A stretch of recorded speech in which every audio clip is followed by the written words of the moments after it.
499 કેટલાક છૂટક વચનો એટલે એક મુમુક્ષુ ભાઈએ સ્મૃતિ અનુસાર નોંધેલા છૂટક વચનોમાંથી 2 પેજ આપ્યા છે, 1.5 પેજ જેવું પ્રભુશ્રીના જ બોલેલા વચનો છે. એમાં પ્રભુશ્રી કહે છે, 1 આ જગતમાં ઘણા જીવો એવા છે કે જે ધર્મ, પુણ્ય, પાપ, વ્યવહાર, વિવેક કશું સમજે નહીં, તે પશુ જેવા સમજવા. આ જગતમાં ઘણા જીવો તો એવા જ છે, મ્લેચ્છ છે, મનુષ્ય હોવા છતાં અનાર્ય છે. આર્ય ક્ષેત્ર કેટલા બધા અનાર્ય જેવા છે લગભગ. આજે તો કૃપાલ કે મુંબઈ પણ અનાર્ય જેવું થઈ ગયું આર્ય ક્ષેત્ર હોવા છતાં. એમ આ જગતમાં ઘણા જીવો એવા છે કે જે ધર્મ, પુણ્ય, પાપ, ધર્મ કર્મ શું, પુણ્ય પાપ શું, વ્યવહાર સદવ્યવહાર કું, અસદવ્યવહાર શું, વિવેક કશું સમજે નહીં. હિંસા તો હવે જુઓ મુંબઈમાં કંઈ ઓછી નથી, પણ હા, પણ હવે અનાર્ય જેવું કૃપાલ, કેમ કે હજુ આર્ય ક્ષેત્ર જ કહેવાય. આર્ય ભારત ક્ષેત્ર આર્ય ક્ષેત્ર છે, અનાર્ય જેવું થઈ ગયું એમ કહ્યું. બાકી તો બધે જ હિંસા તો થાય જ છે. આજે ક્યાં નથી? ઈંડાના કેટલા એ ખુલી ગયા. આજે આખું મછલાનો માછી ઉદ્યોગ ને બધું જ છે. જે અહીંયા વ્યાખ્યા શું છે કે જે ધર્મને ન સમજે, વિવેક ન પ્રગટાવે, હિતાયતનું ભાન ન કરે, પેયા પેય, ખાદ્યા ખાદ્ય, કર્તવ્ય કર્તવ્યને સમજે નહીં, જે આવે ખાય, જે આવે પીએ, જેને કૃપાલ કે માતા પુત્રીનું કંઈ ભાન નથી, આવા જીવો એ બધા ધોળ જેવા જ છે. જેમ પશુને ભાન નથી, તેમાં મનુષ્યને વિવેક ન પ્રગટે, માનવપણું ન સમજે, તે નર નથી પણ વાનર જ છે. આ જગતમાં ઘણા જીવો એવા છે કે જે ધર્મ, પુણ્ય, પાપ, વ્યવહાર, વિવેક કશું સમજે નહીં, તે પશુ જેવા સમજવા. બીજું, ધર્મ ના સમજો, ઓળખાણ ના પડી તો મનુષ્ય છે તે પણ પશુવત છે. ધર્મને ન સમજો કે મારું કર્તવ્ય શું છે, મારો સ્વભાવ શું છે, એ જાણવાનો પ્રયત્ન ન કરે અને એની ઓળખાણ એને ન પડી તો પ્રભુશ્રી તો કે આ મનુષ્ય પણ પશુ જેવા જ છે. કૃપાલદેવ કહ્યું ને, આ વાનર એને તો એક પૂંછડું વધારે તો શું એને મહામાનવ કહેવો? ના, કે મનુષ્ય પણ સમજે તે જ માનવ કહેવાય. એટલે આત્મકલ્યાણ ને કરે તો આ મનુષ્ય પણ ઉપયોગી, નહીં તો આ ફૂટી બદામનું પણ નથી. ત્રીજું વાક્ય, અહો લૌકિકમાં કાઢી નાખ્યું છે, મનુષ્ય પણ ફરી ક્યાં મળશે?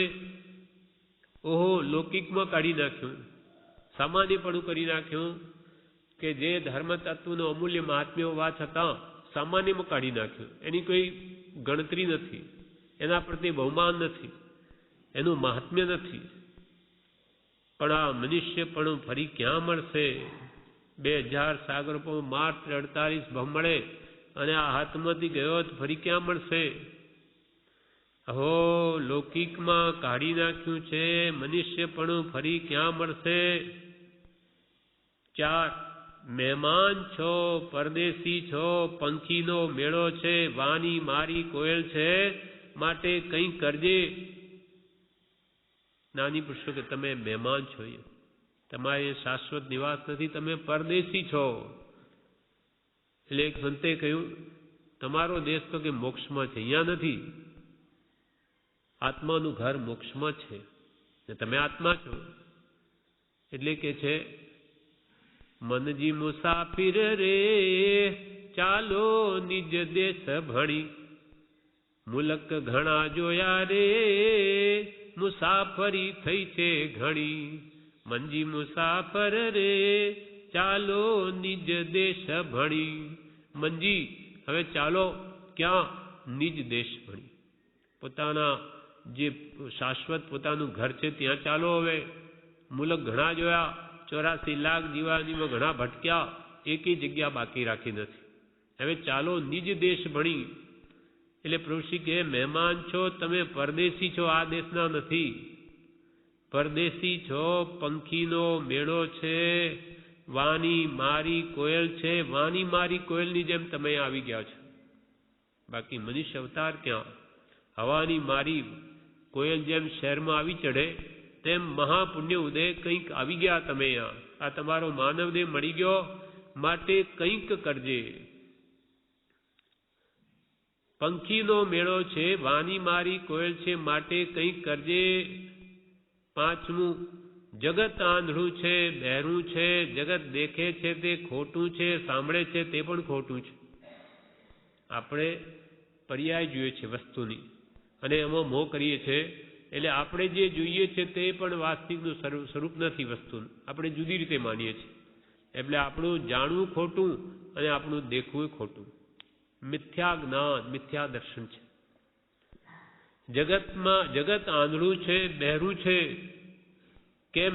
તો કે જગત દેખે છે તે ખોટું છે, સાંભળે છે તે પણ ખોટું છે. જેમ છે તેમ માનતો નથી. છઠ્ઠું, જગતમાં ગુરુ ઘણા છે, સાધુ ઘણા છે, પણ કૂંચી તો સદગુરુના હાથમાં છે. જગતમાં ગુરુ ઘણા. આ કાળમાં શું વધ્યું? ઝાઝા મત અને ઝાઝા તત્વજ્ઞાનીઓ, ઝાઝી માયા અને ઝાઝો પરિગ્રહ વિશેષ. આ વધ્યું. એટલે કે છે જગતમાં ગુરુ ઘણા છે, સાધુ ઘણા છે, પણ કૂંચી તો સદગુરુના હાથમાં છે. હજારો સાધુ છે, ગુરુ પણ છે એમાં, પણ ખરેખર સદગુરુના હાથમાં આ કૂંચી તો એના હાથમાં. કિલી ગુરુ કે હાથ નહીં પાવેંગે ભેદ વેદ મેં, ક્યાંય મળશે નહીં. એ તો જ્ઞાની પાસેથી જ મળશે. સાતમી કલમ, જે માણસને સત્પુરુષનો બોધ સાંભળવાનો મળ્યો તેને નવે નિધાન મળી ચૂક્યા. કેમ કે શ્રવણે નાણે વિનાણે, શ્રવણથી જ્ઞાન થાય ને જ્ઞાનથી વિજ્ઞાન થાય. જે માણસને સત્પુરુષનો બોધ સાંભળવાને મળ્યો તેને નવે નિધાન મળી ગયા. કેમ કે એના વડે એને આત્માની પ્રાપ્તિ થશે. કાળે કરીને ત્યાં કયું નિધાન બાકી રહ્યું? આત્મામાં કઈ નિધાન નથી. 14 આ 9 નિધાન, 8 સિદ્ધિઓ, 8 રિદ્ધિઓ, 8 સિદ્ધિઓ બધું જ એમાં છે. એવો શુદ્ધ આત્મા પ્રાપ્ત થઈ શું બાકી રહે? જે માણસને સત્પુરુષનો બોધ સાંભળવાને મળ્યો તેને નવે નિધાન મળી ચૂક્યા. આઠમું, નાનીને શી ખોટ છે? સમકીત આપે, મોક્ષ આપે, પણ જીવનો વાંક છે. નાનીને ત્યાં કોઈ ખોટ નથી. પ્રભુ શ્રી અમે તો પ્રભુ આપવા જ બેઠા છે, લ્યો બધું આપી દઈએ, અમને અમારું કંઈ ઓછું થવાનું નથી. નાનીને શી ખોટ છે? સમકીત આપે, મોક્ષ આપે, પણ જીવનો વાંક છે. જીવની યોગ્યતા નથી માટે એ લઈ શકતો નથી એના પાસે. અને યોગ્યતા વગર આપે કેવી રીતે? નાનીને શી ખોટ છે? સમકીત આપે, મોક્ષ આપે, પણ જીવનો વાંક છે. 9મી કલમ, 4 પ્રકારે જીવ ધર્મ પામે છે. 4 પ્રકારે જીવ ધર્મ પામે છે. નમસ્કારથી, વિનયથી, દાનથી અને બોધથી. 4 પ્રકારે જીવ ધર્મ પામે. નમસ્કારથી, ઇકો વિનમુકારો જીણ વર વસહસ વધમાણસ સંસાર સાગરાઓ તારી નરમ વ નારીંબા. તે જ ભાવ કૃપાલને પણ એવો કહ્યો કે આત્મા વિનયથી સરળ અને લઘુત્વ ભાવ પામી સદૈવ સત્પુરુષના ચરણ કમલ પ્રતિ રહ્યો તો જે મહાત્માઓને નમસ્કાર કર્યો છે તે મહાત્માઓની જે જાતિની રિદ્ધિ છે તે જાતિની રિદ્ધિ સંપ્રાપ્ત કરી શકાય. એમ નમસ્કારથી કોઈ ધર્મ પામે, કોઈ વિનયથી ધર્મ પામે. એકવાર એક સાધુને શિષ્યને કંઈ ચઢે નહીં, ઘણો પ્રયત્ન કરીએ એટલે ગુરુએ કહ્યું તું એમ કર, બધાનો વિનય કર્યા કર, વિનય કર, બસ બધાનો સેવા કરને વિનય રાખ ખૂબ. એટલે વયાવચ કર, વિનય ભાવ ખૂબ રાખ. એટલે અત્યંત વિનય બધાનો કરતો. તેથી આનો આત્મા નિર્મળ થયો અને અવધિ જ્ઞાન પ્રગટ થયું. એમ જીવ નમસ્કારથી પણ ધર્મ પામે, વિનયથી પામે, દાનથી પામે. શાલીભદ્ર જેવાય ભક્તિપૂર્વક ખીર વરાવી શાલીભદ્ર થઈ ગયા. અને બોધથી પામે, ધનાભદ્ર જેવા. મુનિ મહાત્માનો જંગલમાં બોધ સાંભળ્યો, ભરવાડ હતા, પણ એને થયું કે ઓહો આવો બોધ બહુ મીઠો લાગ્યો અને હું જાણે દીક્ષા લ્યો એવો ભાવ કરતા ઘરે આવતા રસ્તામાં વાઘે મારી નાખ્યા અને મરીને સીધા જ ધનાભદ્ર થયા. એમ 4 પ્રકારે જીવ ધર્મ પામે: નમસ્કારથી, વિનયથી, દાનથી અને બોધથી. 10મું, સત્પુરુષનો બોધ સાંભળે અને સમજે નહીં તો પણ અનંતા ભવ તોડે, પાપના દળિયા જાય ને પુણ્ય બંધાય. સત્પુરુષનો બોધ સાંભળે, નહીં સમજે તો પણ કે છે અનંતા ભવ તોડે, પાપના દળિયા નાશ પામે ને પુણ્ય બંધાય, પુણ્યના દળિયા બંધાય. એટલે 80 વર્ષની ડોસીઓ 3 વાગે ગોમટસાર ગ્રંથ પ્રભુશ્રી પાસે વંચાય ત્યારે કે આ ઉમરલાલજી મહારાજ કે આ શું સમજતી હશે આ માજીઓ કે અહીંયા આવા કર્મ ગ્રંથને વગેરે ગોમટસાર કર્મકાંડ જીવકાંડ એ શું સમજે? તો કે પ્રભુ આત્મા છે, આ સાંભળવાની ભાવના કરીને ઘરથી નીકળે ત્યાં ડગલે ડગલે જગતનું ફળ છે. અને એકવાર માણેક ડોશીને કૃપાલને કહ્યું ઘરે બેસ્યો નહીં ચલાય માંડ, ઘરે બેસી રહો તો ભક્તિ કરો ત્યાં. તો કે પ્રભુ ઘરે બેસીને શું કરું, હું અહીંયા બેસી રહીશ, આપના દર્શન કર્યા કરીશ. કંઈ નહીં સમજાય. ભાવ શું છે કે આ સત્પુરુષનો બોધ આ કંઈ વાંચે છે તે મહાન વસ્તુ છે. એમ સત્પુરુષનો બોધ સાંભળે અને સમજે નહીં તો પણ અનંતા ભવ તોડે, અનંતા કર્મની અનંતા ભવ તોડે, પાપના દળિયા જાય ને પુણ્ય બંધાય. 11મું વાક્ય, પતિવ્રતા સ્ત્રી પોતાના પતિમાં ચિત્તનું સ્થાપન કરે છે તેવી રીતે મુમુક્ષુ સત્પુરુષમાં તેના બોધમાં ચિત્તનું સ્થાપન કરે તો દાળ ભેળગી ઢોકળી ચડે, ગાળલા પાછળ ગાલી જાય. પતિવ્રતા સ્ત્રી પતિમાં પોતાના ચિત્તનું સ્થાપન કરે તે મુમુક્ષુ સત્પુરુષના બોધમાં ચિત્તને સ્થાપે. એકાગ્રતા કરી જ્ઞાનીનું શું કહેવું છે સાંભળે તો કે છે દાળ ભેગી ઢોકળી, દાળ સીજતા વાર લાગે અને પછી થોડું મોડી ઢોકળી નાખે તો સરસ સીજી જાય, દાળ કઠોળ છે એટલે. એમ કે છે જ્ઞાની પુરુષો તો એમના પોતાનું કામ કરી રહ્યા છે, હવે એના બોધમાં ચિત્ત રોકે તો એનું ભેગું કામ થાય. એ તો મહામહેનતે કેટલી ઊંચી દશા પ્રાપ્ત કરીને આપણને આપણે યોગ્ય ભૂમિકાએ બોધ આપે, પણ એને પણ જીવ અનુસરે એની આજ્ઞા તો એનું ભેગું કામ થાય. આંકડો ભરવી દે તો ગાળલા પાછળ ગાલી જાય. પતિવ્રતા સ્ત્રી પોતાના પતિમાં ચિત્તનું સ્થાપન કરે છે તેવી રીતે મુમુક્ષુ સત્પુરુષના તેના બોધમાં ચિત્તનું સ્થાપન કરે તો દાળ ભેગી ઢોકળી ચડે, ગાડા પાછળ ગાલી જાય. એટલે પ્રભુ કે આંકડો ભેરવી દો તો એન્જિનમાં કળ હોય, ડબ્બામાં ન હોય પણ એન્જિન જાય ત્યાં ડબ્બો જાય. ભાવ કરો, નાનીઓ કહે તે માન્ય કરો બધું અને યથાશક્તિ જીવનમાં ઉતારો. પછી 12મી કલમમાં કહે છે આત્મા કેવો હશે અને કેમ જણાય તો કે ગુરુગમથી. ગુરુ જ એને જણાવી શકશે, બીજો કોઈ નહીં બતાવી શકે. હું કાંઈ સમજુ નહીં પણ જ્ઞાનીએ જાણ્યું હોય તે મારે માન્ય છે એમ રહે તો ચાંદલો થયો. પ્રભુ કે હું કાંઈ સમજુ નહીં પણ જ્ઞાનીએ જાણ્યું તે મને માન્ય છે એમ જે કહે તોય કે છે સંકિતનો ચાંદલો થાય. એટલે પ્રભુ કે બાળા ભોળાનું કામ થશે અને ડાયા ડાપણ કરનારા રહી જશે. એટલે શ્રદ્ધા જેને દ્રઢ હશે તેનું કામ થઈ જશે. વડાગ નટવર રાજાનો સારથી મને કંઈ નહીં આવડે પણ આ ગુરુ કે છે એ મને માન્ય છે, તો એ પ્રમાણે એ રાજા વણાગ નટર કરતા પહેલા મોક્ષે જશે. હું કાંઈ સમજુ નહીં પણ જ્ઞાનીએ જાણ્યું હોય તે મારે માન્ય છે એમ રહે તો તે ચાંદલો થયો. 2 અક્ષરમાં માર્ગ રહ્યો છે તે શું? જ્ઞાન. જ્ઞાન એટલે જ્ઞાનીએ જ્ઞાનમાં જોયું હોય તે મારે માન્ય છે. 13મી કલમમાં કહ્યું 2 અક્ષરમાં માર્ગ રહ્યો છે ને આટલું બધું કર્યા છતાં કેમ પ્રાપ્ત નહીં થયો તો કે જ્ઞાન. અને જ્ઞાન છે તે જ્ઞાનીમાં કળો. જ્ઞાન ગુણ છે એ ગુણી વગર રહે નહીં, જ્ઞાન ગુણ જ્ઞાનીમાં છે. માટે જ્ઞાનીમાં બધું છે. કોઈ સત્પુરુષમાં બધું છે એને શોધો અને એના ગમે તેવા વાક્યમાં પણ શ્રદ્ધા રાખો. 2 અક્ષરમાં માર્ગ રહ્યો છે તે શું? જ્ઞાન.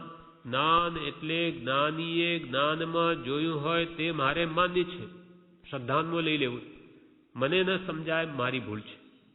14મી કલમ મન જોડેલું છે બહાર પાપ બાંધવામાં પણ જો આત્મામાં જોડે તો વારસી. વિષય કસાયમાં આપણું મન આખો દાડો ફરે, એ જો આત્મામાં જોડે, ત્યાંથી ઉઠાડીને એ જોડે તો વારસી. અંજનચો રાખી જિંદગી પાપ કર્યા, પણ ત્યાં આકાશગામીની વિદ્યા સિદ્ધ થઈને ત્યાં લઈ ગઈ, તે 1 મહિનામાં કામ કાઢી નાખ્યું. બધા પાપને તોડી નાખીને કેવળ જ્ઞાન પામી ગયા. એમ મન જોડેલું છે બહાર પાપ બાંધવામાં, પણ જો આત્મામાં જોડે તો વારસી.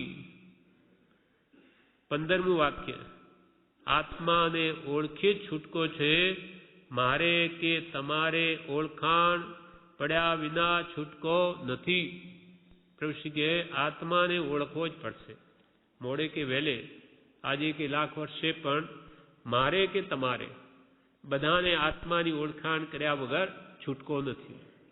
આત્માને ઓળખે છૂટકો છે, મારે કે તમારે ઓળખાણ પડ્યા વિના છૂટકો નથી. 16મી કલમ, આત્મા ઉપર દ્રષ્ટિ મૂકતા સંકિત. સંકિત પછી કેવળ જ્ઞાન છે કે આત્મા ઉપર દ્રષ્ટિ મૂકે, દ્રવ્ય દ્રષ્ટિ કરો તો સંકિત, અને સંકિત આવ્યું તો કેવળ જ્ઞાન આવશે.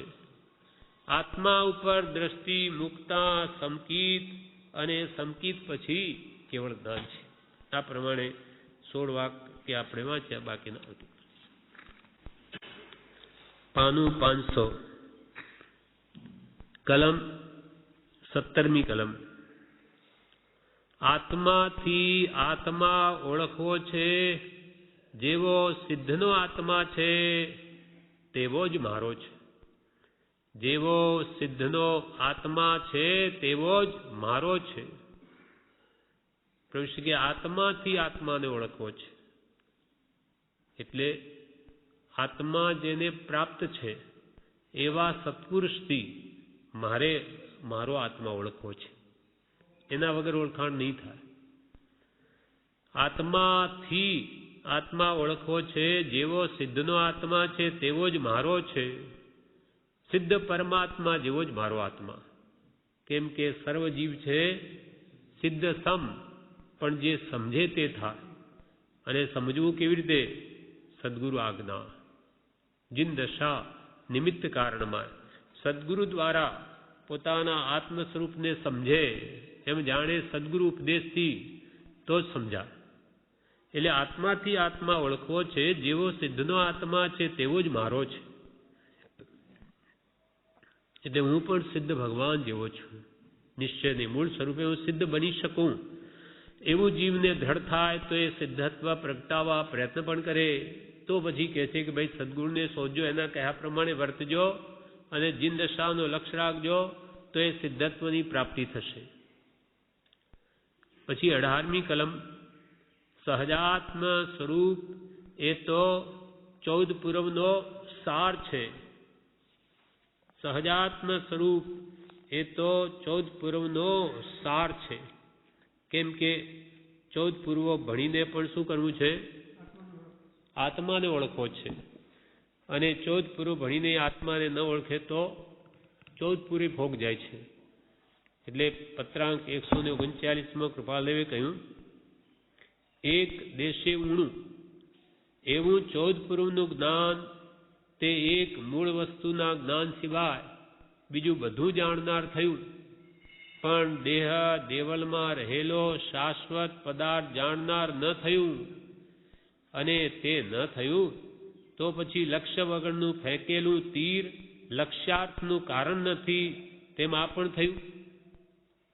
એક દેશે ઊણું એટલે 14 પૂર્વનું જ્ઞાન મેળવ્યું, પણ પોતાની જાતને ન ઓળખી, તે મૂળભૂત વસ્તુનું જ્ઞાન ન મેળવ્યું અને બીજું બધું જાણ્યું, તો દેહ દેવલમાં રહેલો શાશ્વત પદાર્થ જાણનાર ન થયું. અને ન થયું તો પછી લક્ષ્ય વગરનું ફેંકેલું તીર એ લક્ષ્યાર્થનું કારણ નથી, તેમ આ પણ થયું. જે વસ્તુ પ્રાપ્ત કરવા 14 પૂર્વનું જ્ઞાન જેને બોધ્યું છે, તે વસ્તુ ન મળી તો 14 પૂર્વનું જ્ઞાન અજ્ઞાન રૂપ જ થયું. 14 પૂર્વનું જ્ઞાન પ્રાપ્ત કરીને જે વસ્તુ ન મળી, આત્માને ન ઓળખ્યો, તો પછી 14 પૂર્વનું જ્ઞાન પણ અજ્ઞાન રૂપ જ થયું. અહીં દેશે ઊણું 14 પૂર્વનું જ્ઞાન સમજવું એટલે આત્મા સિવાયનું બધું જ્ઞાન નિષ્ફળ છે. તેમ અહીંયા પ્રભુશ્રી કહ્યું એ 14 પુરનો સાર સહજાત્મ સ્વરૂપ છે. બધું જાણીને પોતાના આત્માને ન ઓળખે તો બધું જ્ઞાન ફોક છે, અજ્ઞાન કહ્યું. સહજાત્મ સ્વરૂપ એ તો 14 પુરનો સાર છે. જગતમાં શું છે? જડ ને ચેતન બે. જગતમાં શું છે? જડ ને ચેતન બે. તેમાં જડ જણાતું નથી, જડ જાણતું નથી, જાણે છે તે ચેતન. જગતમાં બે વસ્તુ છે. જડ ચેતનાત્મક આખું વિશ્વ છે.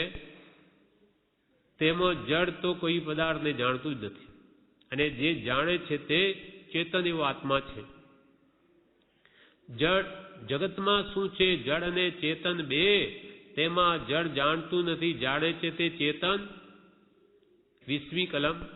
જડ કોઈ કાળે ચેતન થશે, ચેતન કોઈ કાળે જડ થશે. એ બે જુદા છેકની. તો પછી હવે અધિક શું કહેવું? જડ કોઈ કાળે કે ચેતન થશે, કેમ કે જડ ભાવે જડ પરિણમે ચેતન ચેતન ભાવ. કોઈ પલટે નહીં છોડી આપ સ્વભાવ. એટલે જડ કોઈ કાળે ચેતન નહીં થાય અને ચેતન કોઈ કાળે જડ નહીં થાય. જડ કોઈ કાળે ચેતન થશે, ચેતન કોઈ કાળે જડ થશે. એ બે જુદા છેકની છે જ. જડ ચેતનનો ભિન્ન છે કેવળ. પ્રગટ સ્વભાવ એકપણું પામે નહીં ત્રણે કાળ દ્વય ભાવ. આ બે ભાવો કોઈ કાળે એક થાય નહીં. તો પછી હવે અધિક શું કહેવું? પ્રભુશ્રી કહે હવે અધિક શું કહેવું? જડ તે જડ ત્રણ કાળમાં, ચેતન ચેતન તેમ પ્રગટ અનુભવ રૂપ છે, સંશય તેમાં કેમ? જડ કોઈ કાળે ચેતન થશે, ચેતન કોઈ કાળે જડ થશે. એ બે જુદા છેકની. તો પછી હવે અધિક શું કહેવું? જડ ને ચેતન્ય બંને દ્રવ્યનો સ્વભાવ ભિન્ન, બે જુદા છે. કલમ 21. મારી પડોશમાં કોણ છે? શરીર છે. તેને ને મારે કોઈ સગાઈ નથી, તે મારાથી ભિન્ન છે. કે છે મારા પડોશમાં કોણ છે? શરીર છે. તેને ને મારે કોઈ સગાઈ નથી. જ્ઞાની પુરુષો કે આ શરીરને અમારે કોઈ સગું નથી, તે તો મારાથી ભિન્ન છે. જ્ઞાનીઓને તો સંવેગ, નિર્વેદ, આસ્થા, અનુકંપા વગેરે આત્માના ગુણો છે, એની સાથે સગાઈ છે. સમકિત સાથે સગાઈ કરી છે. સમકિત સાથે સગાઈ કીધી, સપરિવાર સુગાઢી. મિથ્યામતી અપરાધન જાણી, ઘરથી બહાર કાઢીઓ મલ્લીજીન. એ અબ શોભા સારી, એ અબ શોભા સારીઓ મલ્લીજીન. એ અબ શોભા સારી. જ્ઞાની પુરુષોએ તો સમ્યક દર્શનના ગુણો સાથે સગાઈ કરી લીધી. એટલે મિથ્યામતીને તો અપરાધન જાણીને ઘરથી બહાર કાઢી. માટે કે છે મારા પડોશમાં કોણ છે? શરીર છે. તેને ને મારે કોઈ સગાઈ નથી, દેહથી ભિન્ન થઈને બેઠા છે. તે મારાથી ભિન્ન છે. 22મી કલમ. નામથી આત્મા ઓળખાશે નહીં, અંતર દ્રષ્ટિ કરો. ચર્મ ચક્ષુથી તો આત્મા નહીં જોવાય. નામથી આત્મા ઓળખાશે નહીં. નામથી, નામ આત્મા અરૂપી વસ્તુ છે. અને ભલે આત્મા શબ્દ કોઈ એથી પણ કઈ આત્મા ઓળખાય નહીં. એ તો જ્ઞાન વિચારે કરીને જ એની ઓળખાણ થાય. જે દ્રષ્ટા છે, દ્રષ્ટિનો જે જાણે છે રૂપ, અબાધ્ય અનુભવ જે રહે તે છે જીવ સ્વરૂપ. નામથી આત્મા ઓળખાશે નહીં, અંતરદ્રષ્ટિ કરો. ચર્મ ચક્ષુથી તો આત્મા નહીં જોવાય, જ્ઞાન ચક્ષુથી જોવાય, દિવ્ય દ્રષ્ટિથી જોવાય. એટલે આત્માને વિચારે કરીને જાણી શકાય. પણ આ ચર્મ ચક્ષુથી દેખાય નહીં. નામથી આત્મા ઓળખાશે નહીં, અંતરદ્રષ્ટિ કરો. ચર્મ ચક્ષુથી તો આત્મા નહીં જોવાય. 23મી કલમ. અંતરવૃત્તિ રાખતા અક્ષયપદ પાવે. એટલે અંતરાત્મા થતા પરમાત્મા પદને પાવે. બહિરાત્મપણું છોડી અંતરાત્મ વૃત્તિ કરે તો એ પરમાત્મ પદને પામે, જે અક્ષય પદ છે તે કોઈ કાળે પરમાત્મ પદ નાશ થવાનું નથી. અંતર્વૃત્તિ રાખતા અક્ષય પદ પાવે. કલમ 24મી. ભાવ તે આત્મા છે, પરિણામ તે આત્મા છે. ભાવ અને પરિણામ આમ તો સામાન્યપણે બે એક છે, પણ સૂક્ષ્મતા એમાં ભેદ છે. પણ અહીંયા પ્રભુશ્રી કે ભાવ તે આત્મા છે, પરિણામ તે પણ આત્મા છે. જેમ આલોચનામાં આપણે બોલીએ છીએ, દ્રવ્ય થકી જીવ એક है, દ્રવ્યથી આત્મા એક, દ્રવ્ય થકી જીવ એક है. ક્ષેત્ર અસંખ્ય પ્રમાણ, આત્માનું ક્ષેત્ર કેટલું? અસંખ્યાત પ્રદેશ, શરીર અવગાહી આ ક્ષેત્ર આત્માનું. અને કાળ થકી રહે સર્વદા, કાળ દ્રવ્ય ક્ષેત્રના કાળ, કાળથી સર્વકાળ જીવ રહે. અને ભાવે દર્શન અને જ્ઞાન. ભાવ એટલે ગુણ, ગુણથી આત્મા કેવો? તો કે જ્ઞાન દર્શનમય. એમ ભાવ તે આત્મા છે, પરિણામ તે આત્મા છે, જ્ઞાન દર્શન એ આત્મા છે. આત્મા સિવાય કોઈ પદાર્થમાં જ્ઞાન દર્શન છે જ નહીં. વિશ્વમાં કોઈ પણ પદાર્થમાં નથી. જાણવું ને દેખવું એ ગુણ, એ આત્માનો અસાધારણ ગુણ છે. ભાવ તે આત્મા છે, પરિણામ તે આત્મા છે. 25મી કલમ. જીવ નરકે જવાનો હોય પણ જરાક ભાવ કરી લે તો દેવગતિમાં જલતો રહે. બળતો સાપ શ્રી પાર્શ્વનાથે બચાવી ધર્ણેન્દ્ર કર્યો. જીવ નરકમાં જતો હોય કે જે જરાક ભાવ કરી લે તો દેવગતિમાં ચાલ્યો જાય. બળતો સાપ પાર્શ્વકુમાર જ્યારે કમઠ ધૂણી ધપતો ત્યાં આવ્યા, એમને અવધિ જ્ઞાનથી પાર્શ્વને ખબર પડી કે સાપ બળી રહ્યો છે અંદર. તો કે ભાઈ શું તું આ ધર્મ કરે? આ દયા ધર્મનું મૂળ છે ને તું આ શું કરે? તો કે શું દયા ધર્મ? અમે તો જોગીઓ જાણીએ ધર્મ શું છે. પછી આ લાકડું એના માણસ પાસે લાકડું ફડાવ્યું કે એમાંથી બળતો સાપ નીકળ્યો, અને તેમાં મંત્ર સંભળાવ્યો કે તે સીધો એની લેશિયા ફરી ગઈને સીધી દેવગતિમાં ધર્ણેન્દ્ર થયો. એમ કે છે જીવ નરકે જવાનો હોય પણ જરાક ભાવ કરી લે તો દેવગતિમાં જતો રહે. બળતો સાપ શ્રી પાર્શ્વનાથે બચાવી ધર્ણેન્દ્ર કર્યો. તેમ મદન રેખાએ પોતાના પતિ યુગબાહુ ને એના મોટા ભાઈએ મારી નાખ્યા. તો તે વખતે રાગ દ્વેષ કરવા નહીં, રૌદ્ર ધ્યાન થતી તો ભાઈને હું મારી નાખીશ, એ બધું લેશિયા ફેરવી નાખી, ઉત્તમ ભાવ કરાવ્યા તો દેવગતિ થઈ ગઈ. એમ કે છે અંત વખતે આવા સારા નિમિત્તો મળે તો એની લેશિયા ફરી જાય. જેમ ટોકરસિંહ ભાઈને કૃપાલદેવે લેશિયા ફેરવી નાખી, તેમ અંત વખતે આવા ઉત્તમ નિમિત્તો આત્માની ગતિ સુધારી દે છે. 26મી કલમમાં કે છે મન ના જોઈતા વિકલ્પ કરતું હોય તો તેને જૂઠું ગણી કાઢી નાખવું. નક્કામાં સંકલ્પ વિકલ્પ થતા હોય તો કે છે એને જૂઠા ગણીને અંતરમાંથી કાઢી નાખવા. વિકલ્પ એ જન્મજરા મરણનું કારણ છે. જન્મજરા અને મૃત્યુ મુખ્ય દુઃખના હેતુ કારણ તેના બે કહ્યા, રાગ દ્વેષ અણહેતુ. એમ નક્કામાં મનમાં રાગદ્વેષ થયા કરતા હોય, અનવસર આર ધ્યાન થતું હોય તેને દૂર કરવું. જે અવસર આવશે ત્યારે જોઈ જશે, હમણાંથી આમ થઈ જશે તો તેમ થઈ જશે તો એમ વિચાર કરીને કર્મ બાંધવા નહીં. મન ના જોઈતા વિકલ્પ કરતું હોય તો તેને જૂઠું ગણી કાઢી નાખવું. 27મી કલમ. દેહ મારો, ભાઈ મારો, બાપ મારો, કાકો મારો, ઘર મારું એમ કહેતા માનતા ગળામાં ફાંસી આવશે. પ્રભુ શ્રી કે આ જો મમત્વ ભાવ તમે નહીં મૂકશો તો જન્મ મરણ વધશે. ઇષ્ટોપદેશમાં પૂજ્યપાદ સ્વામીએ કહ્યું કે મમતાથી બંધાય છે આ જીવ. નવા નવા જન્મ ધારણ કરે, શું કારણ? તો કે મમત્વ ભાવ. મારું મારું કરે જ, હું ને મારું, એ સંસારનું કારણ છે. મમતાથી બંધાય છે નિર્મમ જીવ મુકાય યા તે ગાઢ પ્રયત્ન સે નિર્મમ કરો ઉપાય. મમત્વ ભાવને દૂર કરો એટલે કે દેહ મારો, આ શરીર મારું, ભાઈ મારો, બાપ મારો, કાકો મારો, ઘર મારું એમ કહેતા માનતા ગળામાં ફાંસી આવશે. એટલે કે જન્મ મરણ વધશે.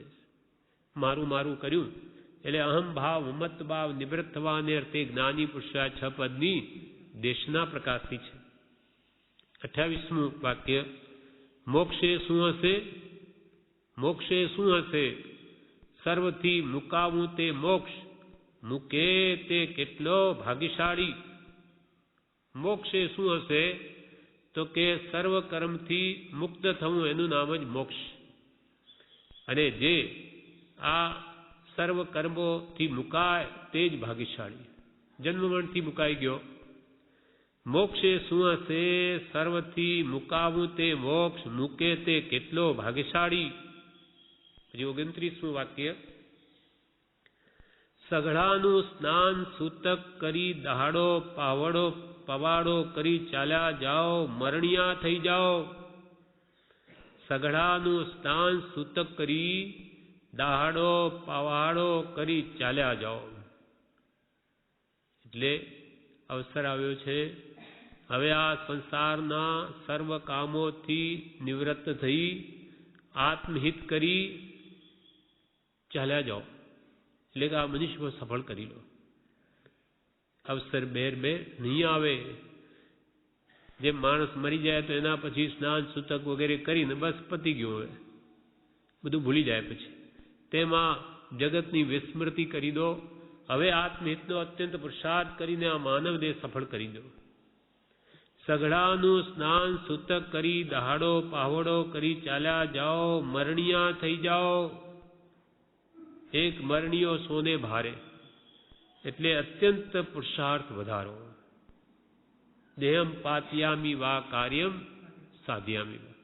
કાં તો કાર્ય સિદ્ધ કરું, કાં દેહ પાડી દઉં. આ દેહમાં જે કંઈ કરું આત્માર્થે જ, હવે બીજું નહીં એવો નિશ્ચય કરી, મુખ્ય અંતરાય હોય તો તે જીવનો અનિશ્ચય છે એ કરીને કાર્ય સિદ્ધિ કરી લો. હવે વાક્ય 30મું, ખાંડાની ધારે ચડવું છે, સત્સંગ્રામે લડવું છે. આ હરિનો માર્ગ છે સુરાનો, નહીં કાયરનું. કામજોને ધાર તરવારની સોહલી દોહલી 14માં ચિંતણી ચરણ સેવા. એટલે આ પુરુષાર્થ જે છે આત્મહિતનો એ ખાંડાની ધારે ચડવું છે અને સત્સંગ્રામે લડવું છે. જેમ યુદ્ધના મેદાનમાં સૈનિકો લડે તેમાં આત્મા પ્રાપ્ત સત મેળવવા માટે કર્મોને દૂર કરવા છે. એટલે પ્રભુશ્રી કે આવો પુરુષાર્થ વધારો, ખાંડાની ધારે ચડવું છે, સત્સંગ્રામે લડવું છે. એટલે એક પદ છે, સંગ્રામ આ સુરવીરનો આવ્યો પૂર્વ દીપાવજો, કરતાન પાછી પાની ત્યાં ગુરુ રાજ પડખે ભાવજો. સંગ્રામ આ સુરવીરનો આવ્યો પૂર્વ દીપાવજો, કરતાન પાછી પાની ત્યાં ગુરુ રાજ પડખે ભાવજો. સુરવીરોનો આ સંગ્રામ આવ્યો. હવે કર્મોને હણવાનો તે અપૂર્વ પુરુષાર્થ કરીને એમાં જય મેળવજો, પાછી પાની કરશો નહીં. અને બળ પડે તો ગુરુરાજને પડખે ભાવજો.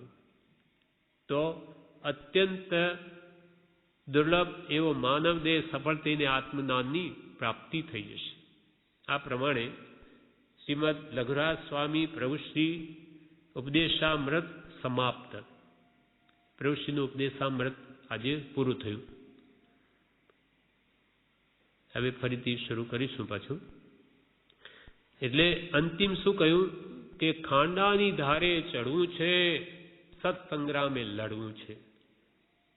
પ્રભુશ્રીનું આ વાક્ય કે હવે તમે કોઈ રીતે હાર ખાશો માં, કેમ કે અનંતવાર આ જીવ યથા પ્રવર્તિકરણ સુધી આવીને પાછો પડી ગયો છે. પણ હવે પાછા પડશો નહીં. સામગ્રી બધી ઉપલબ્ધ છે. હવે તમારા પુરુષાર્થની ખામી છે. કરકડિયા કરીને આગળ વધી જજો અને આ કાળે તમે આ સંગ્રામ છે, લડાઈ જીતી જજો.